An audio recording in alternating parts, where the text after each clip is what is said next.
Trump brags about his TV ratings as coronavirus death toll keeps climbing. 特朗普吹嘘自己的电视收视率，冠状病毒致死人数持续攀升。作者 Daniel Politimerch 29。2020年3月29日7点34分。President Donald Trump speaks in the Rose Garden for the daily coronavirus briefing at the White House on March 29. 2020 In Washington, D.C. President Donald Trump speaks in the Rose Garden for the daily coronavirus briefing at the White House on March 29. 2020 In Washington, D.C. 2020年3月29日，美国总统唐纳德·特朗普在白宫玫瑰园举行的冠状病毒每日简报会上发表讲话。Tussos Catopotus Getty Images Tussos Catotus / Getty Images As the coronavirus crisis continues engulfing the United States, President Donald Trump thought that the best use of his time on Sunday afternoon was to go on a tweet storm against the media that included patting himself on the back for the TV ratings of his news conferences lately. It all started with the commander-in-chief blasting the lamestream media and claiming that the public does not approve of how they have been covering the coronavirus crisis. 随着冠状病毒危机继续席卷美国，唐纳德·特朗普 Donald Trump 总统认为，周日下午他最好的时间就是在 Twitter 上对媒体发起一场风暴，其中包括为自己最近的新闻发布会的电视收视率拍自己的背。这一切都始于总司令炮轰 lamestream 媒体，并声称公众不赞同他们报道冠状病毒危机的方式。Trump then went on to cite a New York Times article, writing that his news conferences are receiving Bachelor finale, Monday Night Football type numbers. That WASN. A direct quote, but the article does mention both of those.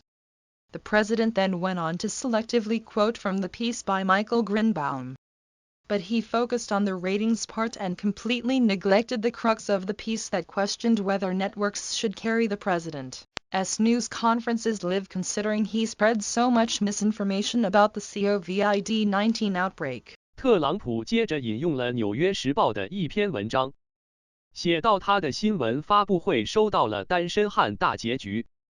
星期一晚上足球类型的数字，这不是直接引用，但这篇文章确实提到了这两点。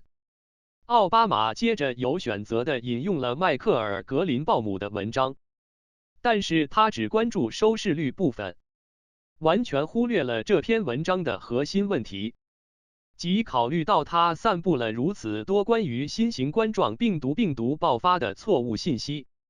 电视台是否应该直播总统的新闻发布会？ Many were quick to criticize Trump for his focus on TV ratings as the death toll from the virus kept climbing. The number of confirmed cases in the United States rose to at least 135,738 on Sunday, and the death toll increased to 2,391.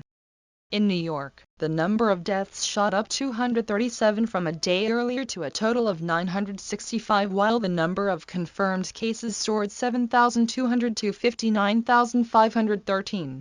This is not about your ratings, Mr. President. Valerie Jarrett, a former advisor to former President Barack Obama, tweeted, "This is not a reality TV show. For countless Americans, this is our reality." Joe Lockhart, who was a press secretary to former President Bill Clinton, said Trump said the quiet part out loud again, and called it sad to see a president acting or even thinking this way. CNN's Jake Tapper pointed out that Trump was tweeting about ratings shortly after Dr. Anthony Fauci said COVID-19 deaths in the United States could reach as high as 200,000. 随着病毒造成的死亡人数不断攀升，许多人迅速批评特朗普专注于电视收视率。周日，美国确诊病例至少增加到135738例，死亡人数增加到2391人。在纽约，死亡人数从前一天的237人激增至965人，而确诊病例数激增7200人至59513人。这与你的支持率无关。总统先生。前总统奥巴马的前顾问瓦莱丽·贾勒特在推特上写道：“这不是电视真人秀，对于无数美国人来说，这就是我们的现实。”前总统比尔·克林顿 Bill Clinton 的新闻秘书乔·洛克哈特 Joe Lockhart 说，特朗普又一次大声说出了安静的部分，并称看到总统这样行事，甚至这样思考，是一种悲哀。美国有线电视新闻网的 Jake Tapper 指出，就在 Anthony Fauci 博士说美国新型冠状病毒死亡人数可能高达20万之后不久，川普就在推特上发表了关于收视率的言论。